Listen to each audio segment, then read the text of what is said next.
কি এরা কারা? ডক্টর চৌধুরী, আপনাকে একটু আমাদের সঙ্গে যেতে হচ্ছে। মিস চৌধুরী, পুলিশে যোগাযোগ করার চেষ্টা করবেন না।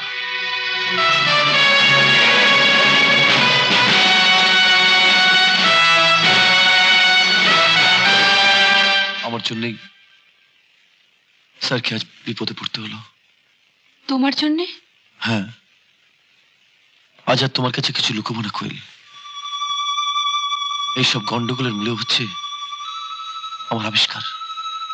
আসলে আসলে আমরা দুজনে সর্ষের তেল নিয়ে রিসার্চ করছি বলেই ওরা এই বিরাট ভুল করে বসেছে। স্যারের ফর্মুলা নিয়ে ওদের কোনো মাথা ব্যথা নেই।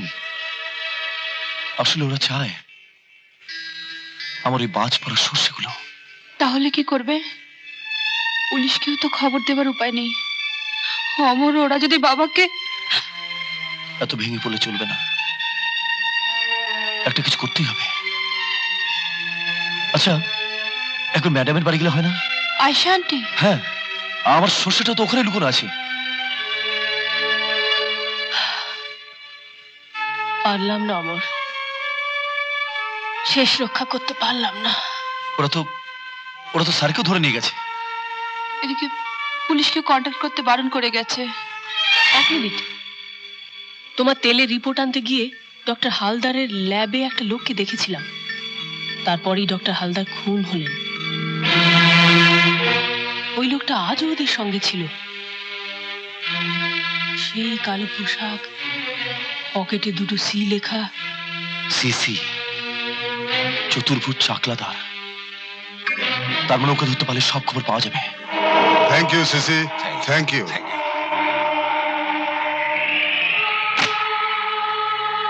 ওকে ওকে, থ্যাঙ্কস।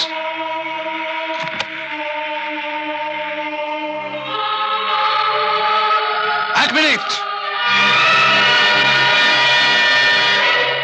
ওটাও আমার। মুভ মুভ, চল চল চল। পুলিশ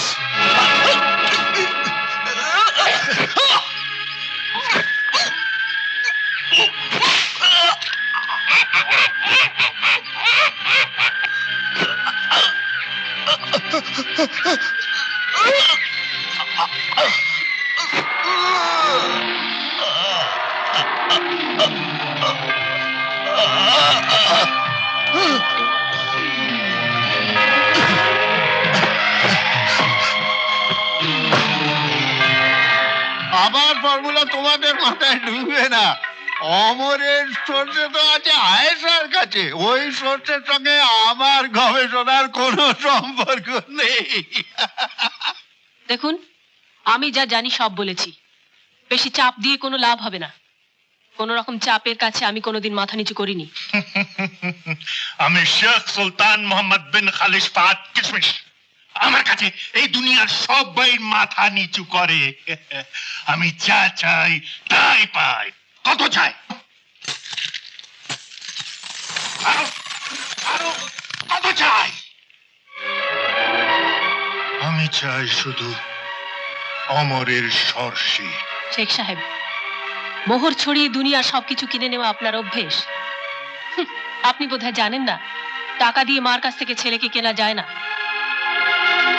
আমি জানলেও বলতাম না অমরের সর্ষেটা কোথায়।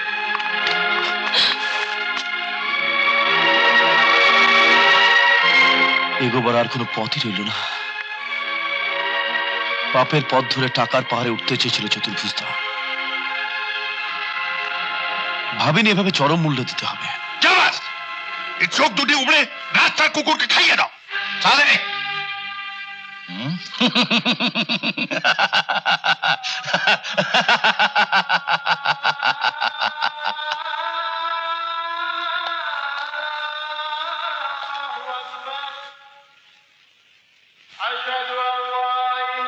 নামাজের সময় হয়ে গেছে। নামাজ পড়ার জন্য আমাকেও পাশের ঘরে যেতে হবে। নামাজ? তুমি নামাজ পড়বে? ঐশ্বর্য আর ক্ষমতার অহংকার আপনাকে অন্ধ করে দিয়েছে। একজন অসহায় মহিলাকে নৃশংসভাবে অত্যাচার করবার অধিকার কি আপনাকে দিয়েছে আমি জানি না, কিন্তু একজন মুসলমানের নামাজ পড়ার অধিকার আপনি কেড়ে নিতে পারেন না। খোদা তাআলা আপনাকে সে ক্ষমতা দেননি। জাবাজ, সুলতানে আজম, এ মহিলা একজন সচ্চা মুসলমান আছে। এই দেখুন। তুমি যেতে পারো।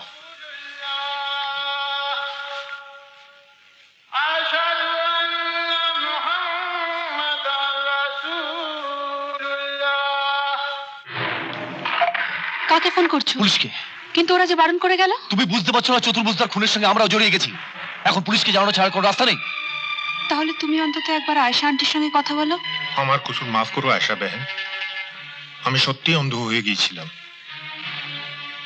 কিন্তু আমার তো হিন্দু, ও তোমার ছেলে হলো কিভাবে? মায়ের কোনো জাত হয় না ভাইজান। অমরের মধ্যেই আমি আমার সেলিমকে খুঁজে পেয়েছি। দেশের সাধারণ মানুষের জন্য নিজের জীবন বিপন্ন করে লড়াই চালিয়ে যাচ্ছে অমর। এমন ছেলের মা হতে পারা তো গর্বের কথা ভাইজান। পেলে? আবার দেখছি, দাঁড়াও।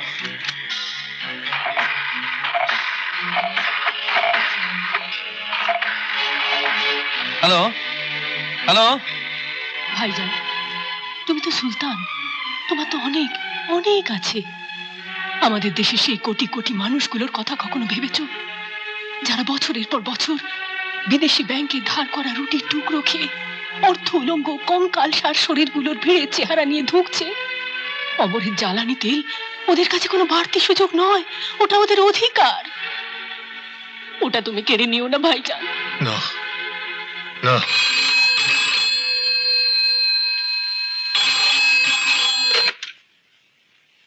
Hello hello hello madam, madam আমি আমি আমি অমর বলছি। অমর, হ্যাঁ, ওরা ওরা ওরা সিসিকে খুন করে ফেলেছে। তোমরা এখন কোথায়? আমরা সিসির বাড়ি থেকে বলছি। আমরা পুলিশে ফোন করার চেষ্টা করছি। আপনি তো আপনি আপনি ততক্ষণ। হ্যালো হ্যালো, শুনছেন? Hello hello hello hello hello hello hello hello hello hello hello hello hello, শুনছেন? Hello madam, hello hello hello. 13 number godown. হ্যালো। অমর নিশ্চয়ই ভীষণ বিপদে পড়েছে। ওরা সাংঘাতিক লোক। অমর আর কোয়েলকে ওই সর্ষেটার জন্য যদি ওরা। ভাইজান, তুমি তো সুলতান, পারো না পারো না পারো না আমাকে সাহায্য করতে?